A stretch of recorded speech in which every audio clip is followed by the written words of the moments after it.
ప్రభునందు ప్రియమైన సహోదరి సహోదరు, నా హృదయపూర్వకమైన వందనాలు. రాత్రికాల సమయంలో మనం చేరినటువంటి సందర్భం, ఆదివారం అనౌన్స్మెంట్ చేసిన రీతిగా చాట్ల నవమ్మ గారి యొక్క జ్ఞాపకార్థ కూటం. ఈ జ్ఞాపకార్థ కూటంలో మనం చేరాం. దేవుని సన్నిధానంలో మనం ఉన్నప్పుడు వాక్యం ద్వారా మన జీవితాలని పరిశీలించుకోవడానికే ఈ జ్ఞాపకార్థ కూటాలు.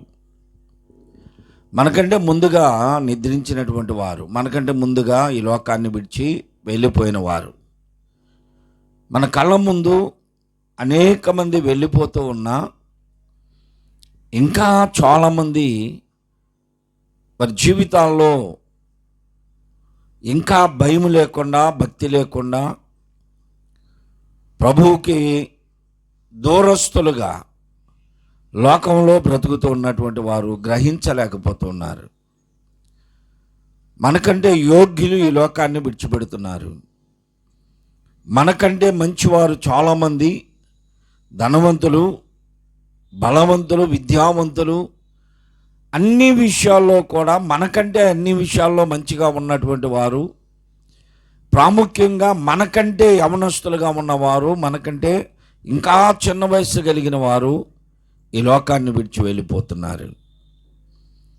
అలా వెళ్ళిపోతున్నటువంటి సందర్భంలో నిలిచి ఉన్నటువంటి మనము, సజీవులుగా ఉన్నటువంటి మనము ఏం తెలుసుకుంటున్నాం అంటే, కొంతమంది అంటారు వాళ్ళ కర్మగాలింది వెళ్ళిపోతున్నారండి అంటారు. వారి కర్మగాలి అంటే వారి యొక్క కర్మ సిద్ధాంతాన్ని చెప్పుకుంటూ వస్తారు.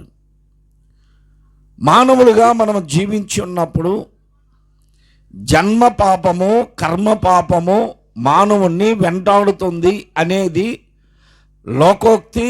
అలాగనే బైబిల్ గ్రంథంలో కూడా మనము ఎన్నో విషయాలు చూస్తూ ఉంటాం. ఎంతోమంది భక్తులు ప్రార్థించారు, దేవుని ఎదుట క్షమాపణలు అడిగినటువంటి సందర్భాలు కూడా మనం చూస్తాం. జన్మించినప్పుడు జన్మలో నీ పాపం ఏమి లేదు, నీ ప్రమేయం ఏమి లేదు. మన ఆది పితామహులైనటువంటి ఆదామవల నుండి ఆజ్ఞ అతిక్రమం అనే పాపము జన్మత తరతరములు అలా మన మీద వస్తూనే ఉన్నది. దేవునికి వ్యతిరేకమైనటువంటి మనస్తత్వం, దేవుణ్ణి ఎదిరించే మనస్తత్వం, దేవునికి ఎదురు తిరిగే మనస్తత్వం మానవులు ఆ దినము నుండి ఈ దినము వరకు కూడా ఎలాగే కలిగి ఉన్నారు. ఎదిరించే మనస్తత్వం మానవునికి అలవాటు అయిపోయింది. ఎదిరించే గుణలక్షణం మానవునికి పుట్టుకతోటే వచ్చేసింది. ఇదే జన్మ పాపం అంటే. నువ్వు దేవుని ఎదిరిస్తున్నావు, మంచి కార్యాలను ఎదిరిస్తున్నావు, ధర్మశాస్త్రమును ఎదిరిస్తున్నావు, పుణ్యకార్యాలను ఎదిరిస్తున్నావు. ఇవన్నీ ఎదిరించడం ఆజ్ఞను అతిక్రమించటమే. ఆజ్ఞ అతిక్రమమే పాపము అని చెబుతుంది బైబిల్. మరేదో పాపం అని కాదు. మానవ దృష్టిలో మనం ఏదేది పాపం అనుకుంటున్నామో అవన్నీ పాపాలే, అవన్నీ పాపాలే. కానీ అన్నిటికంటే ప్రాముఖ్యముగా ఆజ్ఞ అతిక్రమం అనే పాపము చేత మన పితరులు దేవునికి దూరం అయిపోయారు, వ్యతిరేకులయ్యారు. ఇప్పుడు అదే పాపం మనదాకా మనము కూడా అలాగనే చేస్తూనే వచ్చాం. ఒకానొక దినమున ఇలాగనే చాలామంది, మీలో చాలామంది అంటుంటారు కదా, దేవుడు ఆదాము పాపం చేస్తాడని తెలిసినప్పుడు ఏదేను వనములో ఆ వృక్షాన్ని ఎందుకు పెట్టాల్సి వచ్చింది, వితండవాదం చేస్తారు. దేవునికి తెలుసు కదా, మానవుని యొక్క స్వభావం దేవునికి తెలుసు కదా, ఆ తోటలో ఎందుకు పెట్టాడు, ఆ వృక్ష ఫలం లేకుండా ఉంటే ఆదాము పాపం చేసేవాడు కాదు కదా, ఆజ్ఞ ఎందుకు పెట్టాడు అని చెప్పేసి వాదిస్తూ ఉంటారు. ఒక అతను ఇలాగనే వాదిస్తున్నాడు.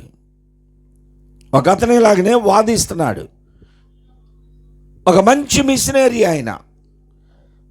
ఆ మిషనరీ వాక్యం చెబుతూ ఎలాగనే వాదిస్తూ ఉంటే ఆ మిషనరీ ఇంట్లో పనిచేసేటువంటి ఒక అతను ఎప్పుడు ఎదురు తిరగడమే, వాదించడమే.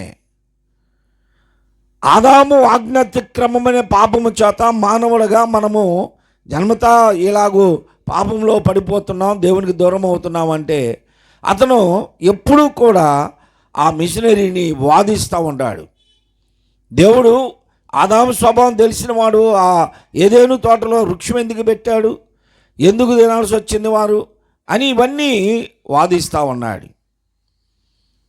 ఇతనికి కొంచెం జ్ఞానోదయం కలగాలని, బుద్ధి చెప్పాలని ఆ మిషనరీ ఏం చేశారంటే, ఒక రోజున రేబా మేము ప్రోగ్రాం మీద వెళ్తున్నాము, ఊరికి 2 రోజులు రాము, ఇదిగో ఇల్లంతా మీరే, ఈ ఇల్లు పరిరక్షించాలి, ఇంట్లో మీకు స్వతంత్రత ఇస్తున్నా, ఏ ఇంట్లోనైనా సరే పనివారు ఉన్నప్పుడు ఆ ఇంట్లో ఉన్నటువంటి వస్తువులు, ఆ ఇంట్లో ఉన్నటువంటి ఔశ్వర్యాన్ని చూసి, ఇంత ఔశ్వర్యం, ఇంత విలువైనటువంటి వస్తువులు మాకెప్పుడు వస్తాయి అని అనుకున్న సందర్భాలు చాలామంది జీవితాల్లో ఉన్నాయి.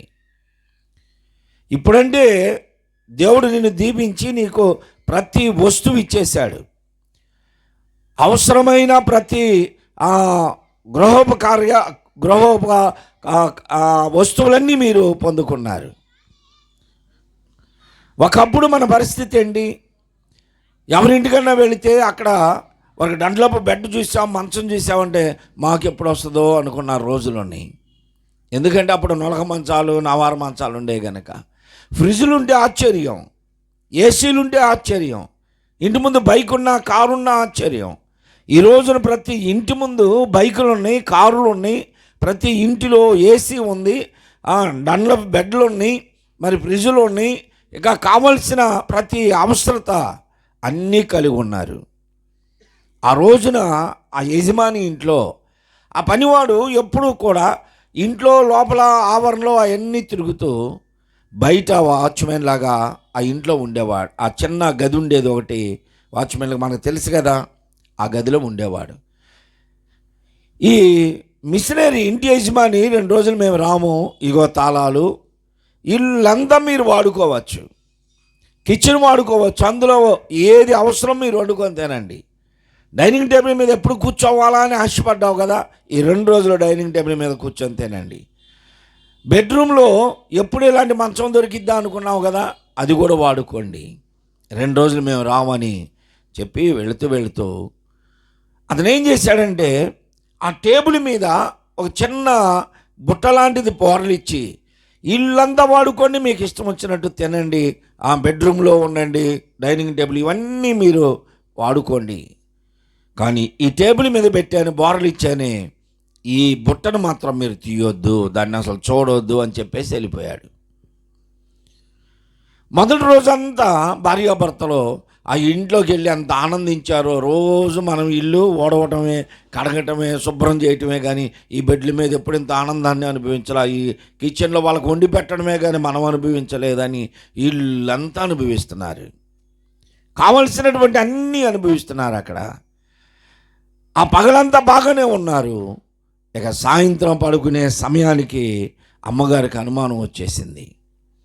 ఏమయ్యా, యజమాని చాలా మంచోడు, కిచెన్ అంతా అప్పగించాడు, వండుకొని తినమన్నాడు, అన్నీ బెడ్రూమ్ అంతా మనల్ని వాడుకోమన్నాడు, డైనింగ్ టేబుల్ అంతా వాడుకోమన్నాడు, ఇల్లంతా ఈ 2 రోజులు మనం వాడుకోమన్నాడు.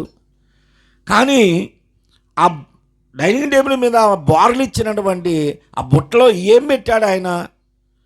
ఎంత ఇల్లు అప్పగించిన వాడు ఆ బుట్టలో చూడొద్దు అంటున్నాడు. అంటే భర్త అన్నాడు, మనకి ఇల్లు అప్ప చెప్పాడు, మనం దాని జోలి పోకూడదు, మనకెందుకు, ఆయన చూడొద్దు అన్నాడు, చూడకుండా ఉందాం అన్నారు. ఆ పగలంతా గడిచిపోయింది.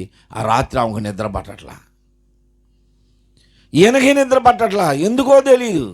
ఏంటంటే ఎంత ఇల్లు అప్పగించినటువంటి యజమాని ఆ బుట్ట కింద ఏం పెట్టాడు, ఆ బుట్ట కింద ఏం పెట్టాడు, ఆ బుట్ట కింద ఏం పెట్టాడు, ఇదే రాత్రి అంతా అల్లాడిపోయారు.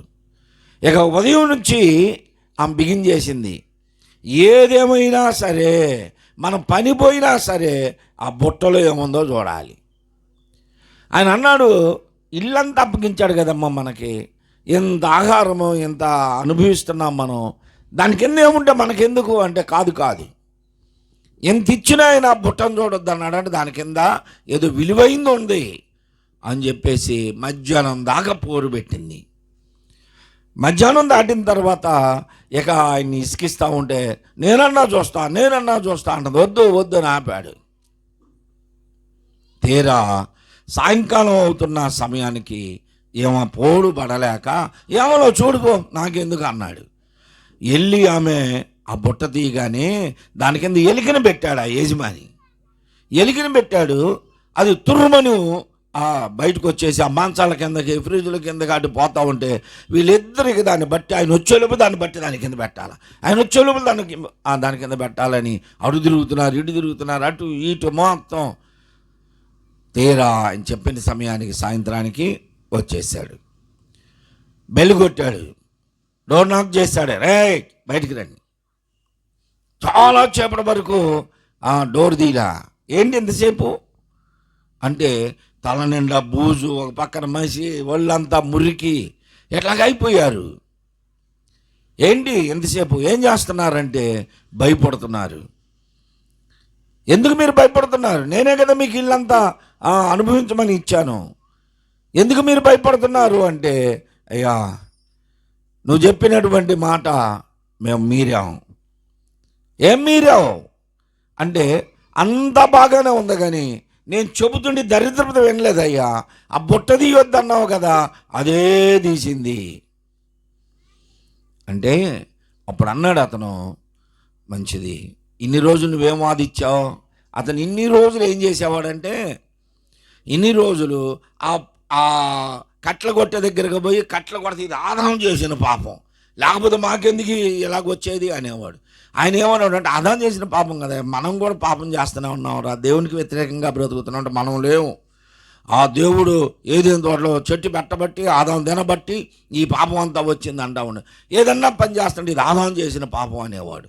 ఇట్లాగా యజమాని వాదించి వాడికి వాక్యం చెప్పాలంటే వెనుక ఇలా చేసి ఇప్పుడు చెప్పాడు, చూసావా ఇప్పుడు నువ్వు యజమానుడిగా మాట విన్నావా, యజమాని మాట విన్నావా, సమస్తమును నీకు అప్పగిస్తే నువ్వు ఎలా ఉన్నావు, అన్నీ అనుభవిస్తూ ఆ బుట్ట కింద ఏముందో నువ్వు చూసిందాక నువ్వు నిద్రపోలా. అలాగని దేవుడు కూడా సమస్తమును ఇచ్చి ఆ వృక్ష ఫలమును తినొద్దంటే దాని కొరకే ఎగబడ్డారు, దాని ఆజ్ఞను అతిక్రమించి తిన్నారు కనుక ఆ ఆజ్ఞాతిక్రమం అనే పాపం వచ్చింది. ఈరోజు అర్థమైందా అని చెప్పేసి వాళ్ళకి వాక్యాన్ని ప్రకటించాడు.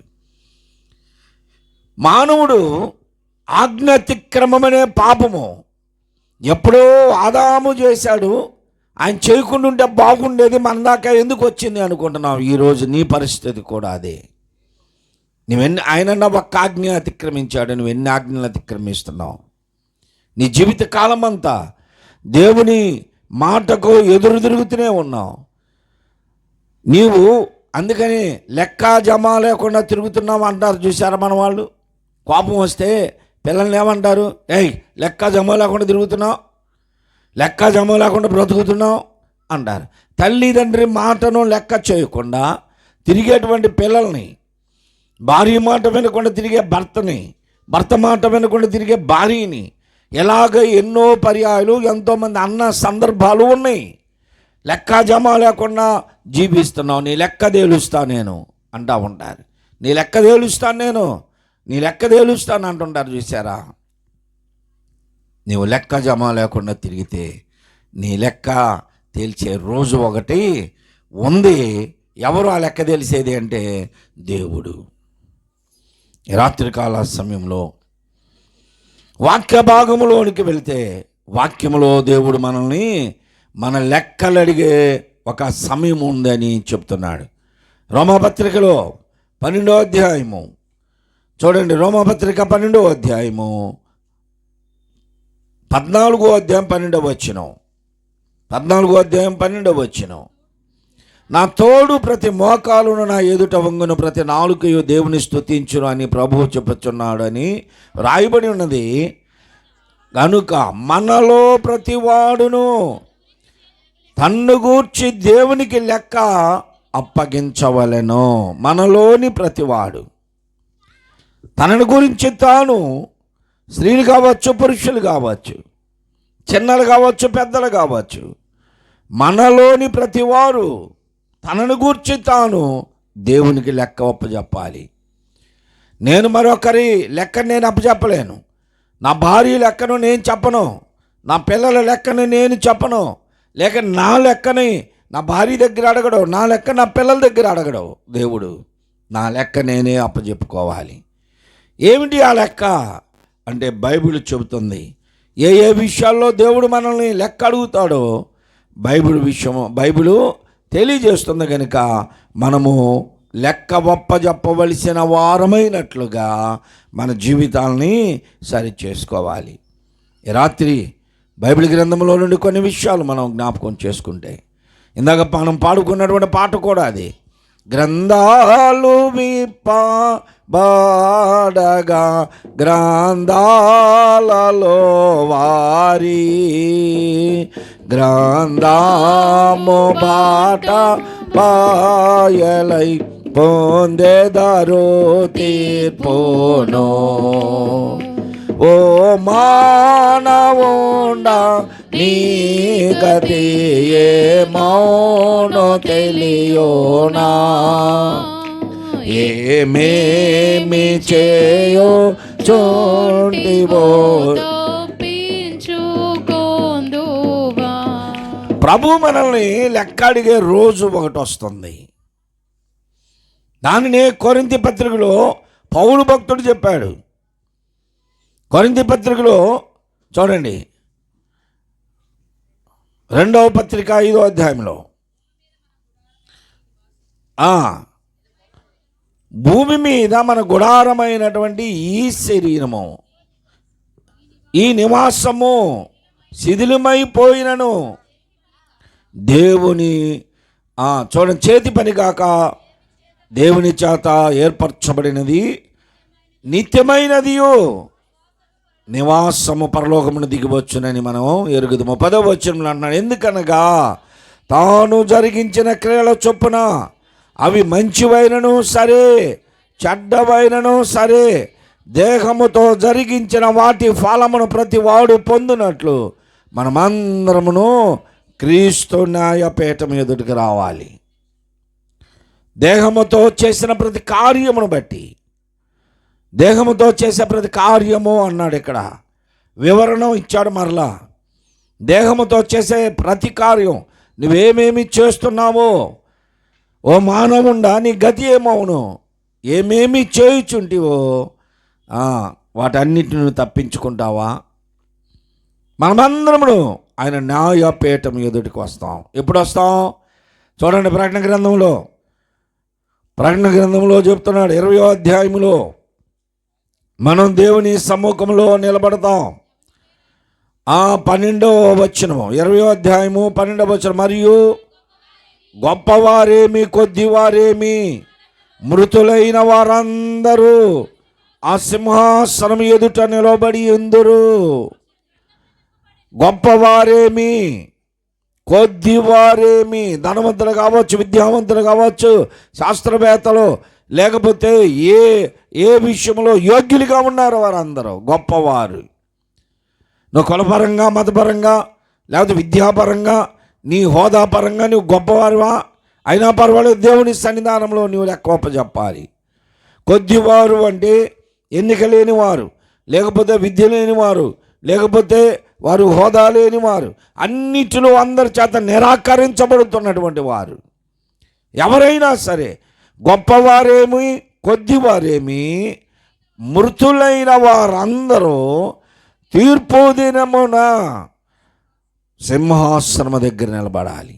ఇందాక పౌలు భక్తుడు చెప్పాడు కదా, ఎందుకనగా మనం దేహముతో చేసిన ప్రతి కార్యమును బట్టి దేవునికి లెక్క అప్పచెప్పవలసిన వారము గనుక ఆ సింహాసనం ఎదుట నిలబడతాం మనం. ఇప్పుడు చెబుతున్నాడు, కొద్దివారేమి గొప్పవారేమి అందరూ సింహాసనం ముందుకు వస్తారు. అప్పుడు ఎలా మనల్ని తీర్పు తీరుస్తాడంటే, గ్రంథాలు విప్పబడతాయి. అప్పుడెప్పుడో చాలామంది చెప్పేవాళ్ళు, ఏదో ఒక సినిమాలో ఇదే సీన్ పెట్టారంట. ఈ బైబిల్ కాపీలే అన్నీ, కొన్ని సినిమాల్లో బైబిల్ కాపీలే. మనకు ఎన్నో విషయాలు ఉన్నాయి, మేము అప్పుడప్పుడు చెప్తూ ఉంటాం వాక్యంలో. బైబిల్లో నుండి తీసి కొన్ని చెప్పుకుంటా వాళ్ళు సినిమాల్లో పెట్టుకుంటూ ఉంటారు. ఏదైనా సరే సమరస్త్రీ గురించి ఒక పాట ఉంటుంది చూడండి. రాళ్లతో కొట్టి, సమరస్త్రీ కాదు, పాపాత్మురాలైన స్త్రీని రాళ్లతో కొట్టి వారు అందరూ నిలబడ్డప్పుడు, యేసు ప్రభు మీలో పాపం చేయని వాడు ఎవడో మొదట రాయి వేయండి, అది సినిమాల్లో పెట్టుకున్నారు ఒక పాటలో. సొలొమోను గారి కాలంలో తీర్పు ఇచ్చాడు.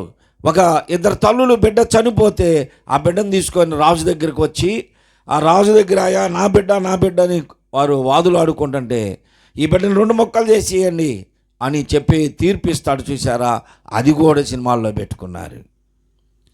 ఇవన్నీ కూడా బైబిల్లో ఉన్నటువంటి స్టోరీలు కొన్ని సినిమాల్లో పెట్టుకున్నారు. ఇది ఇప్పుడు మనం చదువుకున్నటువంటి ఈ తీర్పు, ఇది కూడా అదేదో పుస్తకం పడిపోయింది, ఆ భూలోకంలో పడిపోయింది, ఆ పుస్తకంలో పేర్లోని అని ఏదో సినిమా వచ్చిందని చెప్తారు. ఇది కూడా బైబిల్లోదే. ఇప్పుడు అంటున్నాడు చూడండి, మనమందరమును ఆయన న్యాయపీఠం ఎదుటికి వస్తాం, అప్పుడు గ్రంథములు విప్పబడను. ఎన్నుంటాయి గ్రంథాలు అంటే, అక్కడ ఎన్ని వేల మంది, కోట్ల మంది, మిలియన్స్ ఉన్నారు, అన్ని గ్రంథాలు అక్కడ ఉంటాయి. ప్రతి ఒక్కరి పేరు మీద గ్రంథం ఉంటుంది. ప్రతి దినమును చేసే ప్రతి క్రియను బట్టి మంచివి రాస్తారు, చెడ్డవి రాస్తారు. నీ లెక్క నీ ప్రక్కన ఉన్నటువంటి దేవుని దూత అనుదినము అప్పచెబుతూ ఉంటుంది దేవునికి. నువ్వు ఈరోజు ఎన్ని మంచి పనులు చేసావు, ఎన్ని చెడ్డ పనులు చేసావు, ఎన్ని మంచి మాటలు మాట్లాడావు, ఎన్ని బూతులు మాట్లాడావు, ఎంతమందిని దూషించావు, ఎంతమందిని నిరాకరించావు, ఎంతమంది మీద నువ్వు నిందలు వేశావు, ఎన్ని మంచి కార్యాలు చేశావు, ఎన్ని పుణ్య కార్యాలు చేశావు, ఎన్ని దాన ధర్మములు, ధర్మకార్యాలు, పూజలు, పునస్కారాలు ఎన్ని చేశావు. మంచి చెడు విభజించి దేవునికి లెక్క అప్పచెబుతాడు దేవుని దూత. ఇవన్నీ రాయబడతాయి. నీ లెక్క రాయబడుతుంది. నువ్వు లెక్క లేదనుకొని తిరుగుతున్నావేమో, జీవిస్తున్నావేమో, నీ లెక్క అంతా రాయబడుతుంది. నీ లెక్క అప్పచెప్పే రోజు ఒకటి వస్తుంది. లెక్క అప్పచెప్పే రోజు వచ్చింది.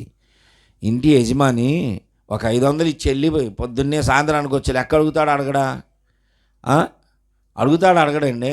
అడిగాడంటే ఆ ఇంటి యజమానిది అక్కడ పెత్తనం, అడగలేదంటే ఆమెదే పెత్తనం. నీకెందుకు బా, ఎంత అవుతుంది అంటది. లెక్క అడుగుతాడు. ఇంటి యజమాని 500కి లెక్క అడిగితే జీవితం ఇచ్చిన ఆ దేవుడు నిన్ను లెక్క అడగడా?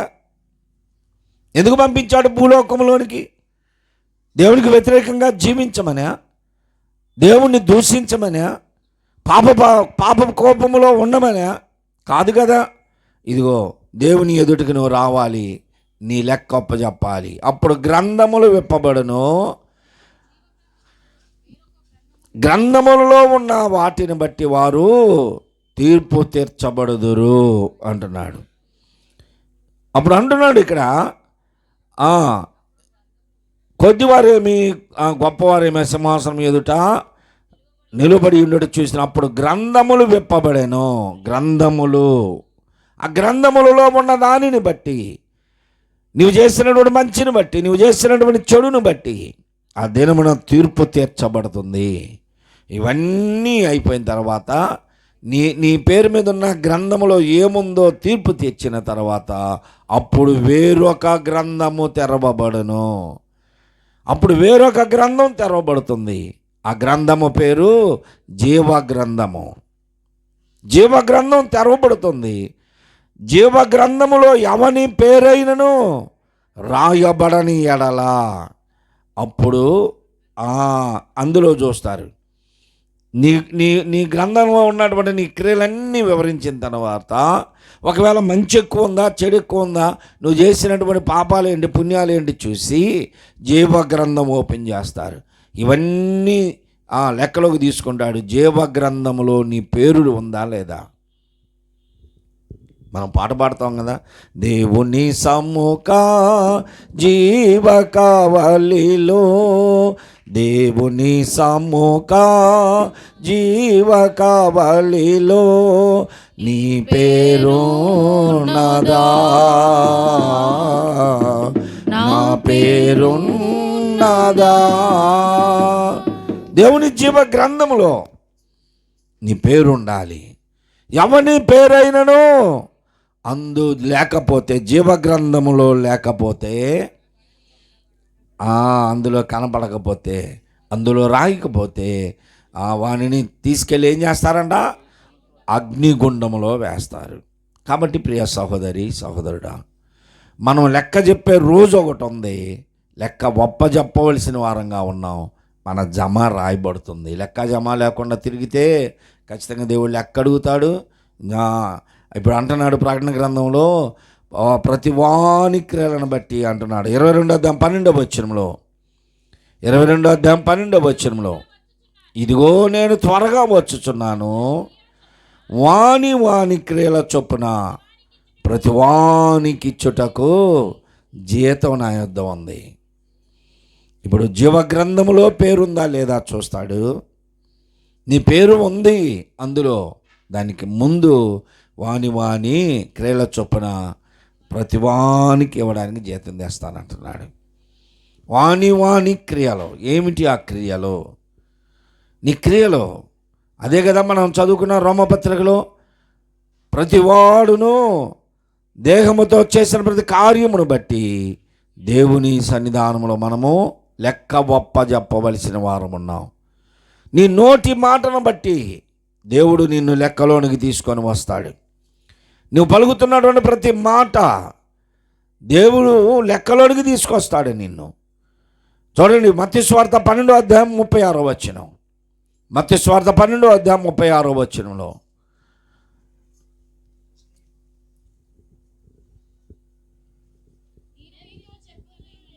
నేను మీతో చెప్పున్నదేమనగా, మనుష్యులు పలుకు ప్రతి వ్యర్థమైన మాటను బట్టి మనుష్యులు పలుకు ప్రతి మాటను గూర్చి విమర్శ దినమున లెక్క చెప్పవలసిన వారై ఉన్నారు.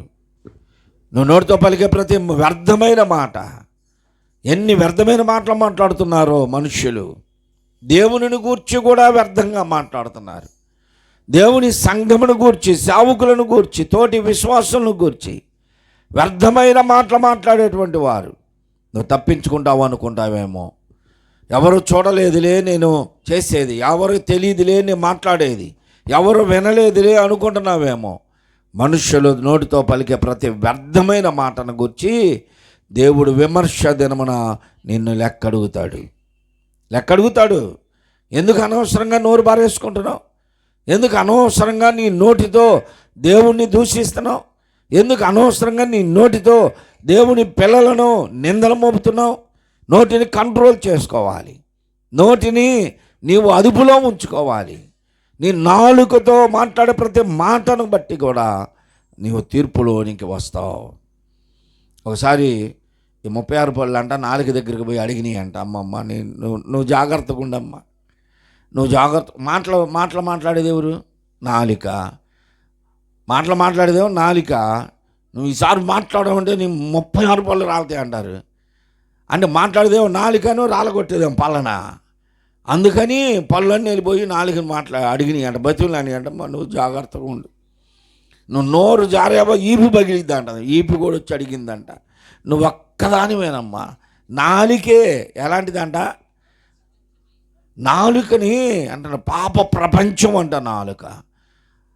నాలుక చిన్నవమే దేహంలో. అది ఏం చేసిద్దంట? అబ్బా ఎంత అసలు ఆ ప్రపంచానికే చిచ్చు పెట్టిద్ది నాలుక. చిన్న అవయవం, ఎంత కొంచెం నిప్పు ఎంత విస్తారమైన అడవిని తగలబెట్టిద్ది. జీవితాన్ని పాడు చేస్తుంది, కుటుంబాలని పాడు చేస్తుంది. నీ జీవితం అంతా పాడు చేసేటువంటి ప్రతి మాట నీ నాలుక నుండే వస్తుంది. అందుకే పళ్ళు, ఈపి, అవయవాలన్నీ వెళ్ళి అడిగినాయి అంట, కొంచెం జాగ్రత్తగా ఉండు, నువ్వు కంట్రోల్లో ఉంటే మా ఈపి పగలదు, మా పళ్ళు రాలో, మేము రాలిపోము అని చెప్పేసి. అందుకనే బైబిల్ చెబుతుంది, వ్యర్థమైన ప్రతి మాటను గూర్చి దేవుడు నిన్ను లెక్కడిగే రోజు ఒకటి వస్తుంది. ఆ లెక్కలో నిలబడతావు నువ్వు. జాగ్రత్తగా ఉండాలి, మన జీవితాన్ని సరి చేసుకోవాలి. అడుగుతున్నాడు దేవుడు, నీ వ్యర్థమైన ప్రతి మాటను బట్టి నువ్వు లెక్క చెప్పాలి. ఆ లెక్కను బట్టి దేవుడు అన్నాడు, ప్రతి వాని క్రియలను బట్టి నేను జీతం తీసుకొని వస్తాను అన్నాడు. 25వ అధ్యాయంలో 19వ వచనంలో మనం చూస్తే ఇక్కడ యజమానుడు తన దాసులను లెక్క అడిగినటువంటి సందర్భాన్ని మనకు తెలుసు. వారికి 5 తలాంతులు, 2 తలాంతులు, 1 తలాంతు ఇచ్చేసి వారిని తర్వాత వచ్చి లెక్క అడిగాడు. రే బాయ్, మీకు ఇచ్చినటువంటి తలాంతులు, మీకు ఇచ్చినటువంటి మీనాలు, దానికి లెక్క చెప్పండి అన్నాడు. మీరు బ్రతకండి, వ్యాపారం చేసుకొని బ్రతకండి, మరలా నాకు అప్పగించండి అన్నాను కదా, ఏం చేసావంటే 5 తలాంతులు తీసుకెళ్ళినవాడు అన్నాడు, అయ్యా నేను వ్యాపారం చేశాను, నేను బ్రతికాను, మరలా లాభం వచ్చింది, అందులో నుంచి నీకు ఒక 5 ఇస్తున్నానయ్యా అన్నాడు. బలా నమ్మకమైన దాసుడా అన్నాడు. నేను ఇచ్చినటువంటి 5 తలాంతులతోటే నువ్వు వ్యాపారం చేసి నువ్వు బ్రతికి, ఇంతకాలం నువ్వు తిని బ్రతికి, మరలా నువ్వు లాభం పొంది నాకు కూడా ఇచ్చేంత సంపాదించావు, బలా నమ్మకమైన దాసుడు అన్నాడు. 2 తలాంతులు తీసుకున్నవాడు అతనే అలాగనే అన్నాడు, నేను బ్రతికానయ్యా, లాభం వచ్చింది, అందులోంచి నీకు ఒక 2 ఇస్తున్నా. 1 తీసుకున్నవాడు అన్నాడు, నీవు విత్తని చోట కోయి వాడవనియో, చల్లని చోట పంటను కూర్చుకొని వాడు కఠినాత్ముడు అని నేను తెలుసుకున్నాను. నీ గురించి కఠినాత్ముడు అని తెలుసుకున్నానయ్యా, అందుకనే నేను వ్యాపారం చేయాలి, వ్యాపారంలో పోద్దేమో అనుకున్నా, నేను దాచిపెట్టేశానన్నాడు. అప్పుడు అన్నాడు, నువ్వు సోమరివైన చెడ్డ దాసుడివి, నీకు ఇచ్చిన తలాంతు నువ్వు పోగొట్టుకుంటున్నావు. దేవుడు నీకు ఒక తలాంతు ఇచ్చాడు, పాటపడే వరాన్ని ఇచ్చాడు, ప్రార్థన చేసే వరాన్ని ఇచ్చాడు, నీవు సాక్ష్యాన్ని కాపాడుకునే వరం ఇచ్చాడు, చదవగలిగిన వరం ఇచ్చాడు, సంఘంలో ఏదో ఒక పరిచర్య చేసే వరాన్ని ఇచ్చాడు దేవుడు. దాన్ని నువ్వు పాడు చేసుకుంటున్నావు, కఠినపరుచుకుంటున్నావు. దేవుడు లెక్క అడుగుతాడు, జాగ్రత్త. నీకు ఇచ్చినటువంటి ఆ వరాన్ని, తలాంతుని నువ్వు వ్యర్థముగా పాడు చేసుకోవద్దు అని చెప్తున్నాడు. కనుక మనం లెక్క ఒప్పజెప్పవలసిన వారమై ఉన్నామని బహు జాగ్రత్తతో మన జీవితాన్ని కాపాడుకోవాలి. 139వ కీర్తనలో చూడండి, కీర్తనాకారుడు అంటున్నాడు, అయ్యా నేను ఎలాంటి వాడునో అయినను నీవు మాత్రం ఎలాంటి వాడు అని చెప్తున్నాడు. చూడండి, దేవా నీవు నన్ను పరిశోధించి తెలుసుకున్నావు, నేను కూర్చుండుట, నేను లేచుట నీకు తెలుసు కదయ్యా. నాకు తలంపు పుట్టక మునిపే నా మనస్సుని ఎరిగిన వాడవ కదా. నా పడకను, నా నడకను నీవు పరిశీలించే దేవుడివి. నా చర్యలన్నిటినీ, నా పనులన్నిటినీ, నా క్రియలన్నిటినీ నీవు బాగుగా తెలుసుకున్నావు కదా. యెహోవా మాట నా నాలుకకు రాకమునిపే నీకు పూర్తిగా తెలుసు కదయ్యా అంటున్నాడు. అసలు దేవునిని గూర్చి అంత అభ్యాసం చేశాడండి. నా నడకను, పడకను, కూర్చుండుట, పడుకొనుట, అసలు తలంపు నాకు రాకముందే, మాట నా నోటికి రాకముందే సమస్తమును ఎరిగిన వాడివి కదా అని ప్రార్థన చేస్తున్నాడు. నీ నడక, నీ పడక, నువ్వు కూర్చుండుట, లేచుట, నువ్వు ఎక్కడికి వెళుతున్నావో, ఏం చేస్తున్నావో సమస్తము ఎరిగినటువంటి దేవుడు లెక్క అడిగే రోజు ఒకటి వస్తుంది. ఇవాళ మనం ఎటు వెళ్ళినా ఎవరు చూడట్లా, ఏం చేస్తున్నా చూడట్లేదు అని అనుకుంటున్నాం. కానీ దేవుడు మన వెంట దూతను పెట్టాడు. ప్రతిరోజు మన క్రియలు అడగాలి. వచ్చిన తర్వాత దేవుడు వచ్చాడులేండి అనుకుంటున్నాం. కాదు, బ్రతికి ఉండగానే వాటి లెక్క దేవుడు అడుగుతున్నాడు. ఇప్పుడు చాలామందిని బ్రతికుండగానే కొంతమంది అంటారు, నరకాన్ని అనుభవిస్తుందండి, నరకం అనుభవిస్తున్నాడండి వాడు అంటారు. ఏంటంట అంటే బ్రతికుండగానే ఇక్కడే అనుభవిస్తున్నారు. ఒకానొక రోజున గవర్నమెంట్ హాస్పిటల్లో నేను పేషెంట్ని, ఒక 30 సంవత్సరాల క్రితం, అదే 28-29 సంవత్సరాల క్రితం, 1996 ఫిబ్రవరి నెలలో, జనవరి నెలలో నేను హాస్పిటల్లో ఉన్నా. 24 గంటల కడుపులు నొప్పి ఆపరేషన్ చేశారు. ఆ రోజు నాకేమో వార్డులో మంచం, ఆ వరండాలో ఒక మంచం ఉంది, అందులో యవనస్తుడు చాలా చక్కగా ఉన్నాడు యవనస్తుడు, ఎర్రగున్నాడు మనిషి. ఆ అబ్బాయి సందకట్టు తీసుకొచ్చారు.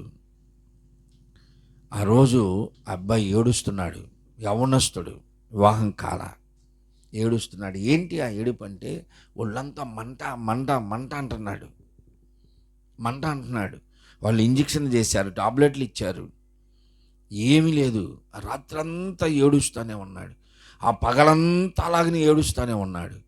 కాళ్ళు మండిపోతున్నాయి అంటే ఒక ప్లేట్లో నీళ్ళు పోసి కాళ్ళు కూడా దాంట్లో పెట్టాడు, దాంట్లో పెట్టి కూర్చోబెట్టారు వాళ్ళు. ఆ రోజు పగలంతా అలాగనే ఉన్నాడు, అయినా కానీ మంట, అగ్గి అగ్గి అగ్గి అంటున్నాడు. ఆ రాత్రికి నాకేమో ఆపరేషన్ చేశారు, 24 గంటల కడుపులు నొప్పి. బాత్రూమ్కి వెళ్ళినప్పుడు వచ్చినప్పుడు చూస్తున్నా, అరుపులు వింటున్నా, పడుకుంటున్నా. ఆ రెండో రోజు రాత్రి మధ్యరాత్రికి బాత్రూమ్కి వెళ్ళాల్సి వచ్చి నేను అక్కడనే బాత్రూమ్కి వెళ్ళాను. వచ్చే సమయంలో ఆ మంచం మీద అతను లేడు, ఆ మంచం మీద లేడు. ఇక్కడ టెక్స్చర్ పెట్టుంది, ఖాళీగా ఉంది, దాని మీద ఖాళీగా, దాని మీద వస్త్రం కప్పు ఉంది.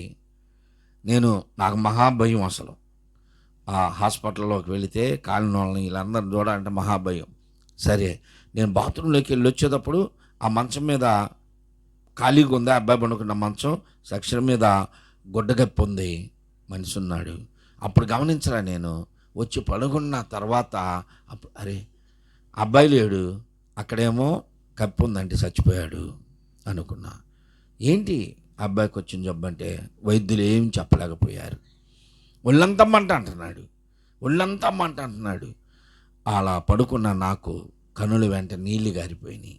అంత చక్కటి అబ్బాయి, యవనస్తుడు, వైద్యులకు అంతు పట్టని అనారోగ్యంతో చనిపోయాడు. ప్రభువా, నన్ను క్షేమంగా ఉంచావు కదా, నన్ను క్షేమంగా ఉంచావు. ఎన్నో పర్యాయాలు ఇలాంటి పరిస్థితులు చూసి మనస్సుని కరిగించుకొని, హృదయాన్ని కరిగించుకున్న సందర్భాలు ఎన్నో ఉన్నాయి. దేవుని మీద ఆధారపడే సందర్భాలు ఉన్నాయి. ఇలాంటివి చూసినప్పుడు కొంచెమైనా మనస్సు కరగట్ల. చాలామందికి భయంకరమైన పరిస్థితులు, నీ ఇంట్లో వారు, నీ ఇంటి పక్క వారు, నీ వీధిలో వారు, నీ పేటలో వారు ఎంతోమంది చనిపోతున్నారు. చూస్తున్నావు, అక్కడికి వెళ్ళినప్పుడు నిట్టూరుస్తున్నావు, నిట్టూర్పులు విడిచి కన్నీళ్ళు గార్చి వస్తున్నావు. తర్వాత యథాప్రకారమే నీ జీవితం ఉంటుంది. మార్పు రాకపోతే, మారకపోతే, మార్పు లేని జీవితాలు జీవిస్తే దేవుడు నిన్ను లెక్క అడుగుతాడు. మనం పాడుతూ ఉంటాం, మార్పు లేని మానవుండా తీర్పు దినము దాగలేవురా, సోదరా తీర్పు దినము దాగలేవురా. మార్పు లేని మానవుండా తీర్పు దినము దాగలేవురా, సోదరా తీర్పు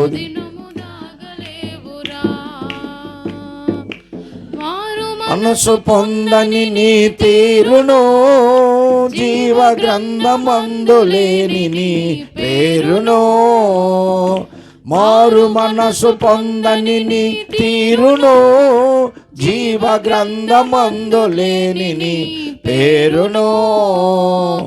అసహించుకొని ద్వేషించును, ఎరుగడంచు యేసు నిన్ను ఎంచును బంధించును. ఎరుగడంచు యేసు నిన్ను ఎంచును బంధించును. మార్పు లేని మానవుండా తీర్పు దినము దాగలేవురా, సోదరా తీర్పు దినము దాగలేవురా. ఘోర పాపిగా నీవు కనబడి, నేరస్తుడిగా నీవు నిలబడి, త్రోయబడి నరకాన కూలబడి, కాలబడి పోదువు కాయము హేయము, కాలబడి పోదువు కాయము హేయము. మార్పు లేని మానవుండా తీర్పు దినము దాగలేవురా, సోదరా తీర్పు దినము దాగలేవురా. రక్షణ యేసునొద్దనున్నది, నిర్లక్ష్యము నీ యొద్దనున్నది. రక్షణ యేసునొద్దనున్నది, నిర్లక్ష్యము నీ యొద్దనున్నది. ఇదే అనుకూలమైన సమయము, ఇదే రక్షణ దినము, అందుము పొందుము. ఇదే రక్షణ దినం, అందుము పొందుము. మార్పులేని మానవుడా, తీర్పు దినము దాగలేవురా సోదరా, తీర్పు దినము దాగలేవురా. మార్పు లేని జీవితాలు ఇంకా జీవిస్తూ ఉంటే దేవుడు మనల్ని అడుగుతాడు, నీ నడక నీ పడక, నువ్వు కూర్చుండటా లేచుట, నువ్వెక్కడికి వెళ్ళినా ఎటు వచ్చినా సమస్తమును ఎరిగినటువంటి దేవుడు. మనం లెక్క అడిగే రోజు ఒకటి వస్తుంది. పాట మాత్రం బాగానే పాడతారు, ఏంటి? నన్ను చూసువాడా, నిత్యం కాచువాడా, పరిశోధించి తెలుసుకున్నావు, నిత్యం పరిశోధించి తెలుసుకున్నావు, చుట్టూ నన్ను ఆవరించావు, కూర్చుండుట వేచి ఉండుట బాగుగా ఎరిగి ఉన్నావు రాజా, బాగుగా ఎరిగి ఉన్నావు. ఆయన మనల్ని పరిశీలించి చూసే దేవుడు లెక్కలోనికి తీసుకొని వస్తాడు. కాబట్టి మన ప్రతి అడుగును ఆయన లెక్కిస్తానని చెప్తున్నాడు. 139వ కీర్తనలో 16వ వచనంలో చూడండి ఏమన్నాడు? నేను పిండమనై ఉండగా నీ కన్నులు నన్ను చూసినాయి అంటున్నాడు. ఎప్పుడంట? ఎప్పుడు మనల్ని దేవుడు ఎరిగి చూసింది? పిండముగా తల్లి గర్భంలో ఉండగానే ఆయన కన్నులు మనల్ని చూసినాయి. మనము నియమింపబడిన దినములు నిండకముందే, ఒక దినమైన కాకముందే అసలు మన దినాలన్నీ కూడా ఆయన గ్రంథంలో రాయబడి ఉన్నాయి. మనం ఎన్ని దినాలు బ్రతుకుతాము, ఎంతకాలమో మనం ఉంటామని. నియమింపబడిన దినము రాకముందే, అసలు ఆ ఒక్క రోజు కూడా గడవకముందే నా దినములన్నీ ఎరిగిన దేవుడు అయ్యా, నా దినములన్నీ ఎరిగిన దేవుడివి అంటున్నాడు. నా ఎముకలన్నీ లెక్కించిన వాడవు నీవు అంటాడు కీర్తనాకారుడు. కాబట్టి మన పిండంగా ఉండగా, తల్లి గర్భంలో ఉండగానే దేవుడు ఎరిగినటువంటి దేవుడు. అలాగనే మత్తయి సువార్తలో 10వ అధ్యాయం 30వ వచనంలో చూస్తే ఇక్కడ ఏమంటున్నాడంటే, మన తల వెంట్రుకలన్నీ లెక్కించిన దేవుడు ఆయన. మన తల వెంట్రుకలన్నీ లెక్కించాడు ఆయన. కాబట్టి మనము లెక్క చెప్పవలసిన వారమై ఉన్నాము. అదే యోబు గ్రంథం 31వ అధ్యాయం 4వ వచనంలో అంటున్నాడు చూడండి. యోబు గ్రంథం 31వ అధ్యాయం 4వ వచనం. యోబు మహనీయుడు మాట్లాడుతూ దేవునితో ప్రార్థన చేస్తూ అంటున్నాడు, ఆయన నా ప్రవర్తన ఎరిగిన వాడు, నా అడుగు జాడలన్నీ లెక్కించిన వాడు. మన ప్రవర్తన ఎరిగినటువంటి దేవుడు మనం వేసే ప్రతి అడుగును లెక్కిస్తున్నాడు ఆయన. మన అడుగు జాడలను లెక్కించే దేవుడు. కాబట్టి మనము ఎటు అడుగులు వేస్తున్నాం, ఎక్కడికి వెళుతున్నాం అన్నీ లెక్కించి చూసే దేవుడు ఆయన. చదవండి ఇంకా. భక్తిహీనుడుగా నేను తిరిగితే దేవునికి ఇష్టము లేదు అంటున్నాడు. అదే అధ్యాయం 7వ వచనం చూడండి. న్యాయమైన త్రాసులో ఆయన నన్ను త్రూసునుగాక. న్యాయమైన త్రాసు దేవుని చేతిలో ఉంది. న్యాయమైన త్రాసు దేవుని చేతిలో ఉంది. మనం చూస్తూ ఉంటాం, ఒక న్యాయదేవత విగ్రహాన్ని చూస్తాం. న్యాయదేవత చేతిలో త్రాసు ఉంటుంది, కానీ ఆ కళ్ళకి మాత్రం గొడ్డగట్టి ఉంటుంది. న్యాయదేవుడు చూడాలి కదా, చూడాలి కదా, గుడ్డగట్టి ఉంటుంది. గుడ్డగట్టి ఉంటుంది న్యాయదేవత కళ్ళకి. కానీ దేవుడు అలాంటి వాడు కాదు. ఆయన చేతిలో న్యాయమైన త్రాసు ఉంది. మన అడుగు జాడలను లెక్క పెడతాడు. మన వెంట్రుకలను లెక్కించినటువంటి దేవుడు. కీర్తన 56 కీర్తనలో 8వ వచనంలో అంటున్నాడు, ఆయన నా సంచారములన్నిటినీ లెక్కించే దేవుడు. 56:8వ వచనంలో అంటున్నాడు, నా సంచారములను లెక్కించిన దేవుడు. సంచారం అంటే ఏంటి చెప్పండి? సంచారం అంటే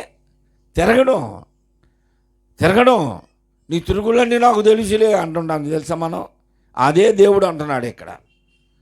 కీర్తనాకారుడు అంటున్నాడు, మనమే మోటుకు మాట్లాడుతూ ఆయన ఏమన్నాడు, నా సంచారములు అంటే నా తిరుగులన్నీ నీకు తెలుసు అయ్యా, నీవు ఎక్కడెక్కడ తిరుగుతున్నావో నీ తిరుగులన్నీ నాకు తెలుసు అని మనం మాట్లాడుకుంటున్నట్లుగా కీర్తనాకారుడు అంటున్నాడు, నా తిరుగులన్నీ తెలిసిన దేవుడివి నువ్వు లెక్కిస్తున్నావు నా సంచారములు. నా కన్నీళ్ళు, నేను ఎంతగా ఏడ్చానో, ఎన్ని బాధలు అనుభవించానో, ఎంత రోదన అనుభవించానో అవన్నీ నీకు తెలుసు కదయ్యా అంటున్నాడు. 90వ కీర్తన 12వ వచనంలో అంటున్నాడు. 90వ కీర్తన 12వ వచనంలో దైవజనుడు మోషే గారు కూడా, జ్ఞాన హృదయము కలుగు చేయము, నా దినములు లెక్కించుటకు నాకు నేర్పు. మన దినములు లెక్కించడానికి నేర్పించమంటున్నాడు. అయ్యా నాకు గుర్తులేదు కానీ నా దినాలు లెక్కించేదే. మనమేమంటాం, నాకు గుర్తులేదు, నాకు ఎన్ని 40-45 ఉంటాయిలే అనుకుంటాం చాలామంది.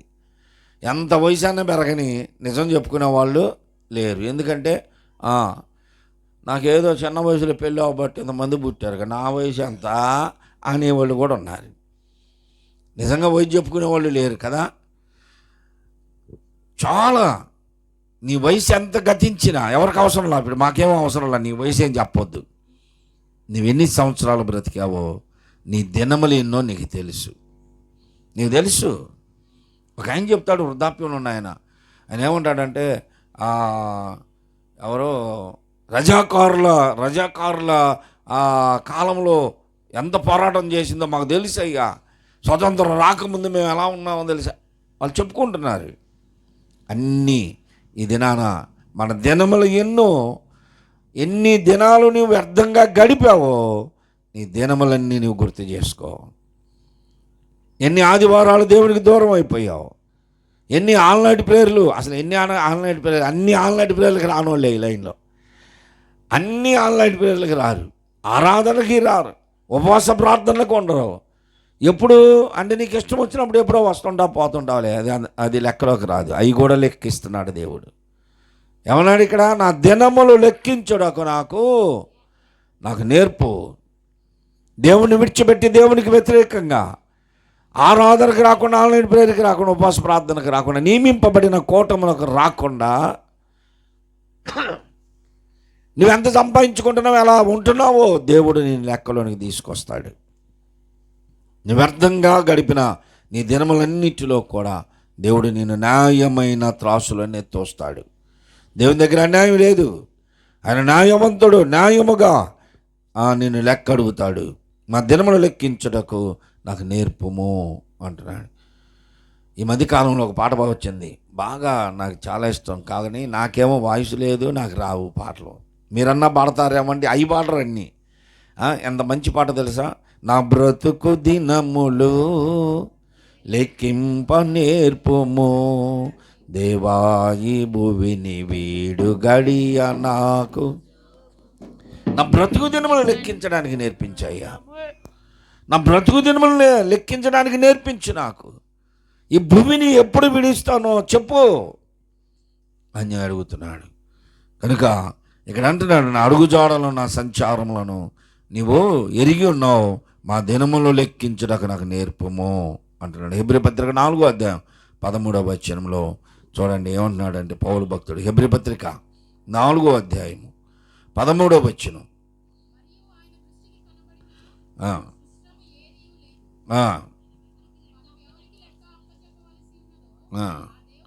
మరియు ఆయన దృష్టికి కనుమరుగైంది ఏదీ లేదు, మనము ఎవరికి లెక్క ఒప్పజెప్పవలసిన వారము ఆ దేవుని కనులకు సమస్తము మరుగు లేకుండా తేటగా తెలియను.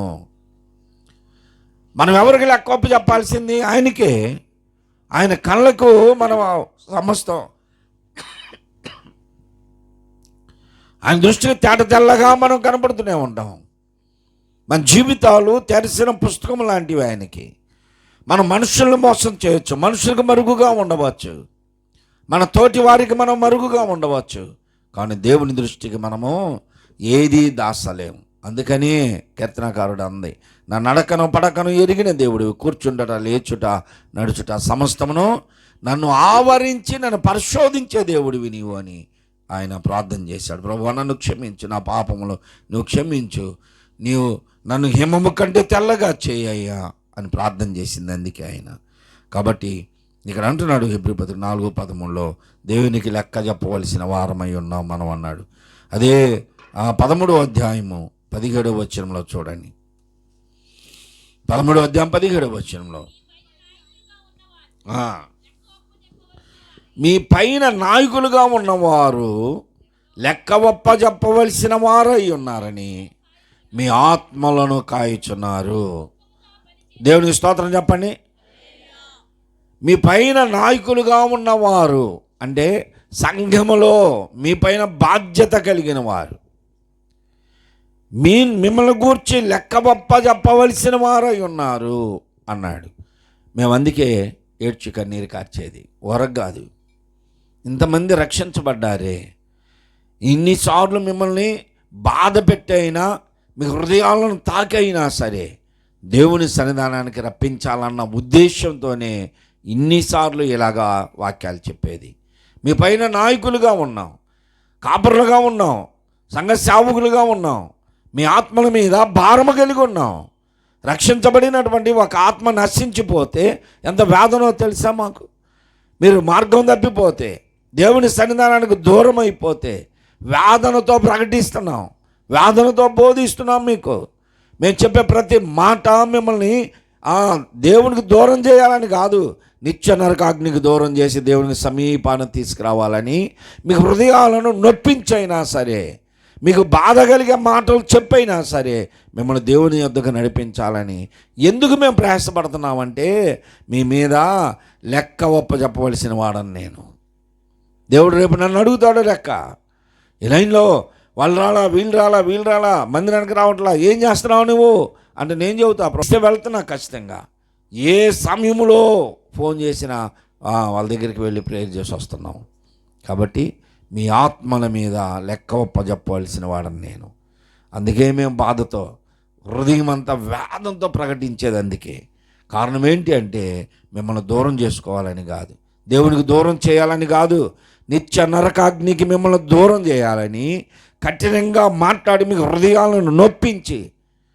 ఒక్కోసారి అనుకుంటారా పొద్దుగోగులు చెబుతున్నాళ్ళే మన గురించి, పదండి ఇవ్వాలని వెళ్దాం అనుకొని వస్తారే. అందుకోసం మీకు చెప్పేది, ఇంత కఠినంగా బోధించేది. అందుకే మీ పైన నాయకులుగా ఉన్నవారు మిమ్మల్ని గూర్చి లెక్క చెప్పవలసిన వారై ఉన్నారని ఆత్మలను కాయిచున్నారు. దుఃఖముతో ఆ పని చేసిన ఎడల మీకు నిష్ప్రయోజనం. మేము ఎప్పుడు కూడా మీ ఆత్మలపై భారము కలిగి దుఃఖంతోనే పనిచేస్తున్నాం అయ్యా. ఒక్కళ్ళు కూడా నశించిపోకూడదయ్యా. ఎంతకాలం బోధిస్తున్నా వాళ్ళు ఎంత అసలు వాక్యం తెలియని వారుగా బ్రతుకుతున్నారు అని మీ కొరకు దుఃఖంతోనే మేము ప్రార్థన చేస్తూ ఉన్నాం. ఆనందంతో చేయనట్లుగా మీరందరూ రోజు వచ్చారనుకో, ఇక దుఃఖం ఉంటుందా? ప్రతి ఆరాధనలో పాలు పొందారు, ప్రతి ఉపవాస ప్రార్థనలో, ప్రతి ఆన్లైన్ ప్రేయర్లో, ప్రకటించిన ప్రతి కార్యక్రమంలో మీరు ఉన్నారనుకో, సేవకునికి దుఃఖం ఉంటుంది? ఇంకా సంతోషం, ఆనందంతో ఆ పని ఇంకా విరివిగా చేయగలం. మీ ఆత్మల రక్షణ భారం కలిగిన వారం. అందుకని ఇక్కడ అంటున్నాడు పేతురు పత్రికలో చూడండి, మొదటి పత్రిక 1:17 పక్షపాతము లేకుండా తీర్పు తీర్చువాడు దేవుడు అంటున్నాడు. పక్షపాతి కాదు దేవుడు. పక్షపాతము లేకుండా క్రియలను బట్టి ప్రతి వాణిని తీర్పు తీరుస్తాడు. ఒకవేళ మనుషులైతే నీ గురించి కొంచెం గొప్ప చెప్పవచ్చు. ఎందుకు? నీతో మంచిగా ఉన్నంతకాలం నీ గురించి గొప్ప చెప్పవచ్చు, నీ తప్పులన్నీ దాయవచ్చు, ఎదుటి వారిలో తప్పు లేకపోయిన వారిని చెడ్డవారిని చేయవచ్చు. మనుషులు చేస్తారు అలా. దేవుడు పక్షపాతి కాడు. ప్రతి వాని క్రియలను బట్టి ఖచ్చితంగా దేవుడు తీర్పు తీరుస్తాడు, పక్షపాతం లేకుండా అంటున్నాడు.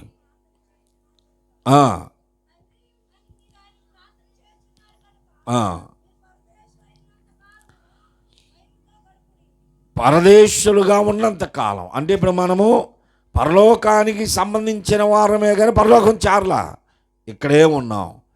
మన పరదేశులు ఇక్కడ ఉన్నంత కాలము ఎలా బ్రతకమంటున్నాడు? భయముతో బ్రతకమంటున్నాడు. భయముతో బ్రతకమంటున్నాడు. భలే పాస్టర్ గారు, భయం లేకుండా ఎవరు బతుకుతున్నామండి అంటారు. ఏ భయం ఉంటుంది ఇప్పుడు? ఏ భయం అండి? చాలామందికి ఏ భయం? స్పందన భయం, బంధన భయం, డ్వాక్రా భయం, మంగళవారం వస్తే భయం, గురువారం వస్తే భయం. ఈ భయాలతో బతుకుతున్నారు. భయపడవలసిన వారికి భయపడట్లా, భయపడాల్సిన దానికి భయపడట్లా. నువ్వు భయపడకూడని దానికి వైపు నువ్వు భయపడుతున్నావు. నిత్య నరకాగ్నిలో నీ ఆత్మ అల్లాడిపోతూ ఉంటుంది. నువ్వు ఇలాగనే ఉంటే, దేవునికి దూరంగా ఉంటే, దేవునికి వ్యతిరేకంగా బ్రతికితే, నువ్వు లెక్క ఒప్పచెప్పే రోజున నీ లెక్క తక్కువ అయిపోతే, దేవుని దృష్టిలో త్రాసులో, న్యాయమైన త్రాసులో నువ్వు లెక్కకు తక్కువ అయిపోతే ఖచ్చితంగా నీవు ఆ దినాన బాధపడతావు. ఆ రోజున మెనే టెకెల్ ఉపాసనని నిన్ను దేవుడు లెక్క తుయ్యగా దేవుని లెక్కలో నువ్వు తక్కువైపోయావని బెల్షాజర్ రాజుతో చెప్పాడు. ఈ రోజున మన పరిస్థితి ఏంటి? మనము దేవుని ఎదుట లెక్క ఒప్పజెప్పవలసిన వారం కనుక మన మాటలను బట్టి తీర్పు తీరుస్తాడు, మన చూపును బట్టి తీర్పు తీరుస్తాడు, మన అడుగు జాడలను బట్టి తీర్పు తీరుస్తాడు, మన హృదయ తలంపులను బట్టి తీర్పు తీరుస్తాడు, మన క్రియలన్నిటిని బట్టి కూర్చుండట, లేచుట, నడుచుట, ఎక్కడెక్కడ ఉన్న మన సంచారములన్నిటిని బట్టి ఆయన తీర్పులోనికి తీసుకొని వస్తాడు. కాబట్టి మన జీవితాలను సరి చేసుకుందాం. మనం లెక్క ఒప్పజెప్పవలసిన వారుగా ఉన్నాం. మీ పైన నేను లెక్క ఒప్పజెప్పవలసిన వారుగా ఉన్నాను గనక యాకోబు భక్తుడు ఏమన్నాడంటే, బోధకులమైన మనకు మరీ 2 తీర్పులు, మీకన్నా ఒకటే, సావుకులకి ఎన్ని? 2.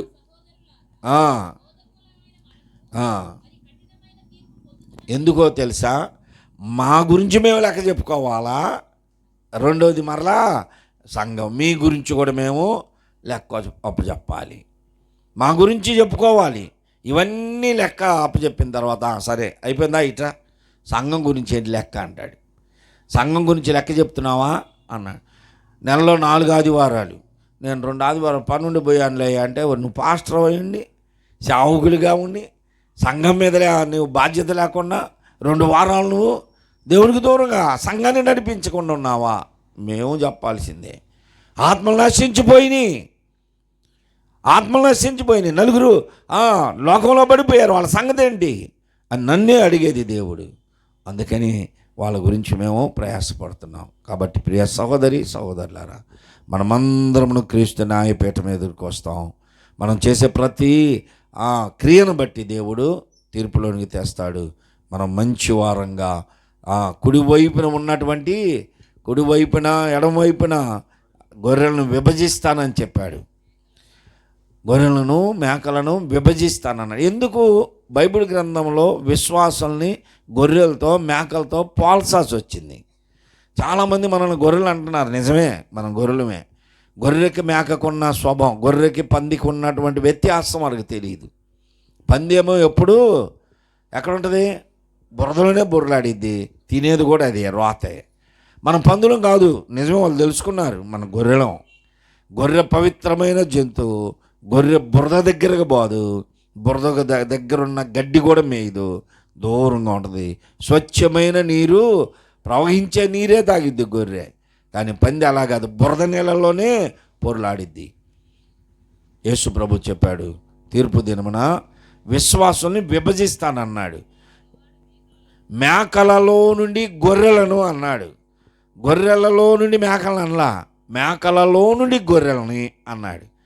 ఇప్పుడు మనం రాళ్ళలో నుంచి బియ్యం ఏరేస్తాం, బియ్యంలో నుంచి రాళ్ళు ఏరేస్తారా?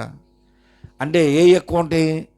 బియ్యం ఎక్కువ ఉంటాయి కాబట్టి రాళ్ళు కొన్నే ఉంటాయి కాబట్టి రాళ్ళు. అదే బియ్యం పోసుకొని బియ్యం వరకు ఏరి రాళ్ళు చాట్ల ఉంచండి అన్నామనుకో, ఎట్లా ఉంటుంది మన పరిస్థితి? బియ్యం ఒక్కొక్కటి ఏరుతామా? ఏరలేము. అంటే ఎక్కువ ఉన్నాయి బియ్యం, తక్కువ ఉన్నాయి రాళ్ళు. కాబట్టి ఆ రాళ్ళ వరకు తీసి పక్కన పెట్టవచ్చు. ఇప్పుడు యేసు ప్రభు ఏం చెప్పాడు తెలుసా?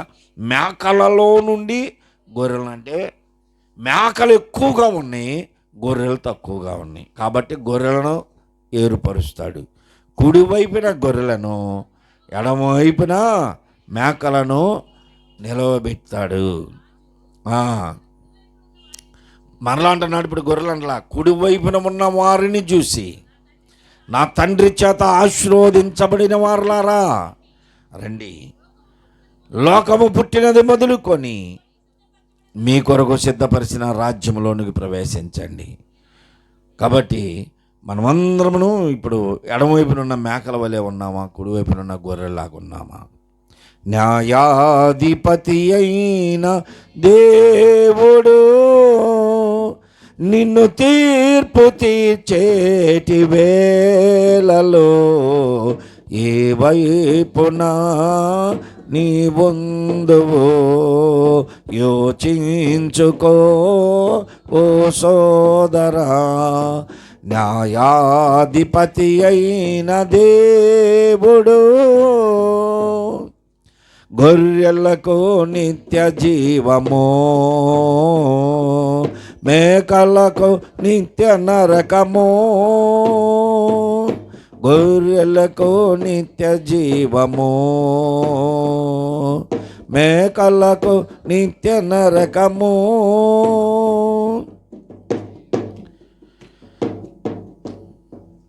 కుడివైపున గొర్రెలను, ఎడమవైపున మేకలను, అంటే కుడివైపున నీతిమంతులను, ఎడమవైపున పాపులను పెట్టి తీర్పు తీరుస్తాడు. ఆ తీర్పులోనికి మనమందరం వస్తాం. నీ లెక్క నేను ఒప్పచెప్పాలి, నా లెక్క నేను ఒప్పచెప్పాలి, మీ లెక్క కూడా నేను ఒప్పచెప్పాలి. కనుక మనమందరమును భయముతో జీవించండి అన్నాడు. భయముతో, చివరి మాట భయముతో మనము జీవించాలి. నీకు లోకంలో అన్ని భయాలు ఉంటాయి. కొంతమంది కుక్క భయం, పాము భయం, పిల్లి భయం, కప్ప భయం, బల్లి భయం, చివరికి ఏ భయం, ఏది ఏమంటారు దాన్ని, బొద్దింకకు కూడా భయపడతారు. కానీ మొగుడుకు భయపడరమ్మో. బొద్దింక వస్తాడు అంటారు, ఇటా బొద్దింక అంటారు. బొద్దింక కన్నా భయపడతారు కానీ మనుషులకు భయపడట్లా. ఎవరితో మనకేంది, ఎవరికే మనం అనుకుంటారు కానీ దేవునికి భయపడట్లా. భయముతో బ్రతుకుతున్నారు. భయముతో బ్రతకాలి. ఏ భయంతో? దేవుడు నిన్ను లెక్కలోనికి తెస్తాడని. అదే ప్రసంగిలు అంటాడు, యవనుడా నీ యవనుని బట్టి జీవించు. నీ యవనస్తులు అనుకుంటున్నావుగా, ముసలితనం వచ్చినా కానీ ఇంకా యవనస్తులు అనుకుంటున్నావుగా, చెయ్యి.